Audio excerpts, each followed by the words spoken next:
Hi, it's Adam here from HypnoSlimming. I'm the founder of HypnoSlimming and the UK's leading expert on weight loss hypnosis. This is a video about how to lose belly fat.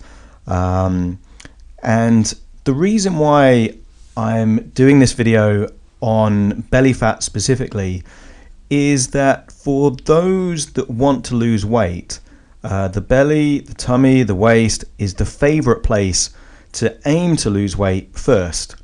Now, I've created 5 of my top tips on how to lose belly fat, but first we have to deal with the 3 myths on losing belly fat. And myth number 1 is that you can target where on your body you lose weight.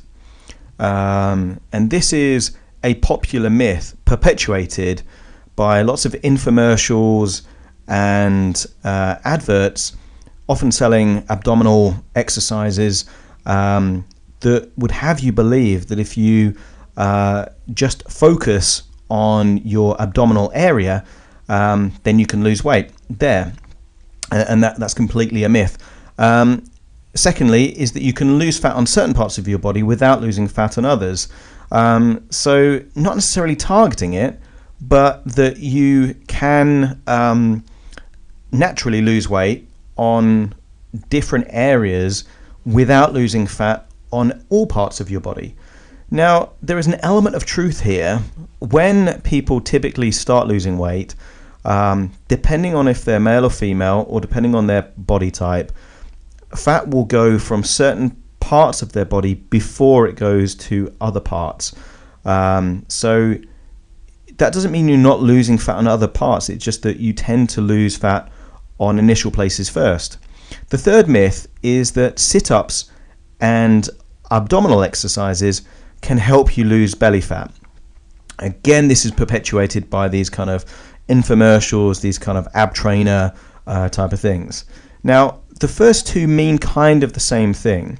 But the sit-up and the abdominal exercises, even if you did lots and lots of exercises, that would simply increase your tonality of your interior and anterior abdominal muscles, but you would still have the layer of fat above them. So it might make you look a bit more shaped, particularly if you then tensed those muscles, but you would still have the same fat around your belly. Just because we can't lose belly fat specifically by doing sit-ups or specifically by targeting those areas doesn't mean that you can't lose belly fat. So I'll show you how to lose belly fat in my 5 tips. Now, the first tip is a way of preparing before you lose the belly fat. So before you start trying to lose that fat, you need to know where you currently are. Now, I've never seen, nor expect to, a person with lots of belly fat and very toned arms, legs, or other body parts. Nor would you expect to see someone with ripped toned abs and then a flabby arms, legs, and neck. It just doesn't work that way. So the first thing you need to do is measure your body fat. There are different ways of measuring body fat, and I personally use a Tanita body fat monitor that gives me a reading and records that information in a graph so I can see how my body fat is changing over time. Now, if you are serious about losing belly fat, then I'd recommend you get a body fat monitor, or you can use them in most gyms. Either the personal trainer will have access to one, or you can just input your details, or you pay £1 or so, and it can give you a body fat reading. These things exist. Body fat monitors aren't the only way. You can have calipers. There's lots of other ways of doing it. But it's important to get a fairly accurate reading on what your current body fat percentage is. So generally, to give you a body fat, you'll need to put your height and your age and your gender in there, and then for the electronic body fat monitors, it will send a signal So you have to be barefooted. You stand on the sensors, and it calculates how much of your body weight is composed or comprised of body fat. BMIs are useless when it comes to telling you if you are overweight or obese. You could, for example, have a bodybuilder with less than 5% body fat, but because BMI is calculated by height divided by weight, the reading would say that they are either overweight or obese, even though they're got a very low body fat percentage. The key thing, though, is if you want to lose belly fat, is to know where you're beginning from. So you measure your body fat percentage. Secondly, you need to decide what kind of belly you want. Truth is that not everyone wants to have a washboard stomach with ripped abs. Many of the clients that I see would be more than happy just getting into jeans that are 2 or 3 sizes smaller than the ones they currently wear. So you need to be able to answer the question either in terms of a target weight, a clothing size, or an image of the belly that you aspire to have. I recommend to my clients that work in offices to have an image of their target belly on their PC wallpaper, as well as a printout on their fridge at home. It's not a bad idea to have a copy next to the body fat monitor if you've decided to invest in one or already own one. Now, once you have an idea of the belly you want, you need to convert that into an approximate body fat percentage. Now, for women, a flat stomach will be approximately 20% body fat, while toned abs, like the picture above that you can see on screen here, for women is going to be about 12% body fat. For men, a flat stomach will be about 15% body fat, while that kind of traditional kind of aspirational six-pack abs will be about 10% body fat. Now, once you decide on your belly goal, you then need to set a time frame of how long to do it. As a general rule, I'd suggest giving yourself a target of about 1 kilo per week, but either read my blog or watch my video on how to lose weight quickly for more tips on losing weight and setting goals. Third tip is to look at food as fuel to drive you towards a flat belly. Now, food is fuel. A lot of people don't perceive it that way, but by perceiving food as fuel, you're actually seeing it for what it is, which is a source of energy and a source of nutrition to keep you in optimal health. So you shouldn't know, once you've done the measurement, your current body fat, and you've decided what kind of belly or stomach you'd like. Now, the only way you can reduce your body fat is to realize that food is fuel, just like the fuel you have in your car or the energy that powers your home. Humans need energy or fuel to live and have evolved as a species to survive through periods of feasting and famine. When the times were good, humans ate more than they needed, so they could survive harsh winters or periods of droughts where food was sparse or non-existent. Now, I'd like you to consider that the fat around your belly, not as a sign of weakness or failure or shame, but as an energy reserve, just like a spare battery, or the emergency fuel that you may have in the back of your car in one of those petrol containers. So here is the secret of how to lose belly fat. If you consume less food or fuel than you need, then your body will need to use your emergency fuel, so your body fat, in order to meet its requirements. Now, in a HypnoSlimming client session, quite often I'll install a useful metaphor in your unconscious so that food is seen as fuel, not as a reward or as a treat or as an emotional coping mechanism. So I want you to imagine that you are a car, but choose a car that will inspire you. perhaps a convertible sports car, and imagine that your car has the boot filled with excess fuel. Like you've got a second tank of emergency fuel. Now that fuel is heavy and is putting pressure on your engine and suspension, and you don't want to carry it around with you anymore. Now, how would you get rid of that emergency fuel? You would really only have two choices. You could either drive around more than you'd normally do so that you'd need more fuel, or you could put less fuel in the tank at petrol stations so you would need the emergency fuel more quickly. Now, this metaphor may not work with you if you don't really like cars, and of course there are many other metaphors. Another one off the top of my head is a camel. Some people, and you may or may not know, that the humps of a camel is where a camel stores liquid in fat reserves, so that if it's out in the desert and it can't find a source of water or an oasis, then it will use the liquid supplies in its humps as an emergency store of liquid. So if the car metaphor doesn't work, you could think of your body fat as being similar to the humps of a camel.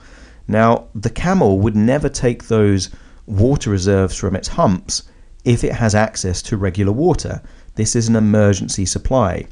But if the camel is out in the desert and doesn't have access to the water that it consumes through its mouth, then it would need to use the emergency supply in its humps. Now, there are lots and lots of metaphors that I have, but hopefully one of these two metaphors will condition your unconscious to appreciate that your body fat is simply an emergency energy reserve, emergency fuel. The key is to see your body fat not as a weakness. In the right circumstances, it could save your life. But in modern society, it has lost its evolutionary purpose. Now, to lose your belly fat, you need to use your emergency fuel. Now, by the way, if your body was a Ferrari or a Lamborghini or whatever car you have in mind, would you put poor quality fuel in the petrol tank, or would you put the best quality fuel in the petrol tank? And when you're losing weight, to really get the best energy level and the best health while still losing weight, you want to have optimal fuel. You want to have the healthiest, most nutritious fuel available that you eat with your mouth, and then your body will then use the excess energy it needs from your body fat all across your body, including your belly. Tip number 4 is to destroy your cravings. So if the fuel metaphor is working, then we know what our plan is. It's either to consume less fuel than we need, so eating less calories, or to use the car more often, which is exercise. If you were to do both, then you'd burn through that emergency fuel in no time. But one of the things that will try and sabotage your goal of losing belly fat are cravings. Now, in my experience of working with clients that want to lose weight over a number of years, the most popular cravings that I've seen are sugar, carbs, salt, and fat. And sometimes they are a combination, such as sugar, which is chocolate, which is sugar and fat, or it might be breads and cakes, which is a combination quite often of sugar, fats, and carbs. Whatever it is for you, I can tell you with a high degree of certainty that it is probably high in calories and low in nutrition. Now, these are the enemies that will keep you from losing your belly fat. So how do you actually destroy a craving? And it's a great question, because when you really work out how to destroy a craving, then the foods that are stopping you from losing your fat and your belly fat are no longer an issue. Now, currently, anything that you crave has an emotional association. You've linked up a positive emotion with the look, smell, texture, and taste of the food. Now, in psychology, it's known as a conditioned response, and in neurolinguistic programming, it's known as an anchor. Now, these can be impossible to change if you don't know how, and really simple if you do know. Now, the key to destroying a craving is to link a different emotion to the trigger. For example, if you had constant cravings for a can of Coke or Pepsi, for example, and at the moment the drink touched your lips, you discovered that this wasn't your favorite soft drink, but actually, let's say, curdled rotting milk, or someone had urinated in a can, it's highly likely that in that split second, disgust rather than pleasure had been associated within the drink, destroying the craving in that moment, because it interrupts the pattern, the conditioned response that is there. Now, it's not that you'd never drink Coke or Pepsi again, it's just that the craving associated with drinking cans of this drink would have disappeared, making it a conscious decision to do it. And you would probably do it in a very cautious way, sipping, deciding if you like the taste, but the craving itself would go. Now, this doesn't need to be done in reality, because it can be done in your imagination, which is exactly what we do in the private therapy sessions to destroy cravings such as sugar, fizzy drinks, carbs, chocolate, whatever it might be. Tip number 5 is don't make it about you. You are selfish. We all are. You think more about yourself than you do about others. Now, don't take offense, because we all are selfish, and we need to be selfish to some extent to survive. That doesn't mean, however, that we can't also be kind, generous, giving, and altruistic. If there's one tip I could give you to lose your belly fat more than any other, it's to not make it about you. Now, this might be a slightly more difficult concept to sell, so bear with me. At first glance, losing your belly fat may be all about you. It's about your health, your confidence, your energy levels. But the moment you really think about how you could positively affect other people, then it becomes something different entirely. Is it possible that by losing weight or losing your belly fat, that you are a different type of role model to your friends, family, or children? Is it possible that by losing that belly fat, you become a more confident and happier person, which in turn affects all of your relationships? Is it possible that by proving that you can make a visible change in your life, that you inspire someone else to make a positive change in their life? Is it possible that by losing weight, you become healthier, live an extra 5 or 10 years, which may mean you can pass wisdom onto your children, grandchildren, nieces or nephews that may not even be born yet? Now, perhaps when you lose weight, you will have the energy and desire to run for a charity helping people that you've never even met. Now, I'm not trying to preach here, and taking this back to psychology, the key to any form of motivation is your motive. It's your reasons, it's your why. And if you have a big enough why, a big enough reason, then you will ensure that you lose that belly fat. The key question to ask is, what will you do when you've lost that belly fat?